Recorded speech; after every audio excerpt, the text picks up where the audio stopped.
Hello farmers, welcome to my channel. Subscribe ಮಾಡ್ಕೊಂಡು video ನೋಡಿ. ಇದು ಬಂದು ಒಂದೇ ಒಂದು ಲೈಕ್ ಕೊಟ್ಬಿಡಿ ಫ್ರೆಂಡ್ಸ್. ಇದು ಬಂದು ಮಹಾರಾಷ್ಟ್ರ, ನಾಸಿಕ್ ಮಹಾರಾಷ್ಟ್ರ ಸೈಡು ಮಳೆ ಜಾಸ್ತಿ ಆಗ್ತಿರಲ್ಲ. ಮತ್ತು ಹೆಂಗಾಗಿದೆ ಅಂದರೆ ಅಲ್ಲೇ 4-5 ಡೇಸಿಂದ ರೆಡ್ ಅಲರ್ಟ್ ಜಾರಿ ಮಾಡಿದ್ರು. ಸೊ ಹಾಗಾಗಿ ಹೆವಿ ಅಂದರೆ ಹೆವಿ ರೈನ್ ಬಿದ್ದಿದೆ, ಮಳೆ ಜಾಸ್ತಿ ಆಗಿರೋದ್ರಿಂದ.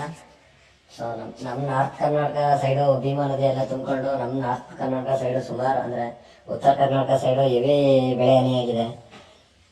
ಸೊ ಹಿಂಗೆ ನಮ್ಮ ಸೈಡ್ ಏನಾದ್ರು ಅಂದರೆ ದಕ್ಷಿಣ ಕರ್ನಾಟಕ ಸೈಡ್ ಏನಾದ್ರು ಮಳೆ ಆದರೆ ಸೊ ರೈಟ್ ಆಗೋ ಚಾನ್ಸಸ್ ಭಾಳ ಇದೆ. ಪ್ರೆಸೆಂಟ್ಲಿ ನಾಸಿಕ್ ಮತ್ತು ಮಹಾರಾಷ್ಟ್ರ ಮತ್ತು ಸೊಲ್ಲಾಪುರ ಆ ಕಡೆ ಸೈಡ್ ಜಾಸ್ತಿ ಆಗ್ತಿದೆ ಮಳೆ. ಈ ಥರನೇ ಮಳೆ ಆಗಬೇಕು ಏನಿದ್ರು. ಯಾಕೆಂದರೆ ರೀಸನ್ ಏನಪ್ಪ ಅಂದರೆ ಮೇನ್ ರೀಸನ್ ಬಂದು ಕ್ರಾಪ್ ನಮ್ಮ ಸೈಡೆಲ್ಲ ಕ್ರಾಪ್ ಕಮ್ಮಿ ಮಾಡಿರ್ತಾರೆ. ಅಂದರೆ ಮೈಸೂರು, ಬೆಂಗಳೂರು, ಮಂಡ್ಯ, ಚಿಕ್ಕಮಂಗ್ಳೂರು ಸೈಡೆಲ್ಲ ಕ್ರಾಪ್ ಕಮ್ಮಿ ಅಂದರೆ ನಾಟಿ ಕಮ್ಮಿ ಮಾಡಿದ್ರು ಇಳುವರಿ ಜಾಸ್ತಿ ಕುಯ್ತಾರೆ. ಅಂದರೆ ಯಾವ ಬೆಳೆನೂ ಅಷ್ಟು ಬೇಗ ಹೋಗ್ತಿಲ್ಲ. ರೈಟ್ ಇಲ್ಲ ಅಂದ್ರೆ ರೈತರು ಬಿಡಿಗಿಲ್ಲ ಅಂದ್ರೆ ಅವರೇಜ್ ರೈಟ್ ಎಲ್ಲರೂ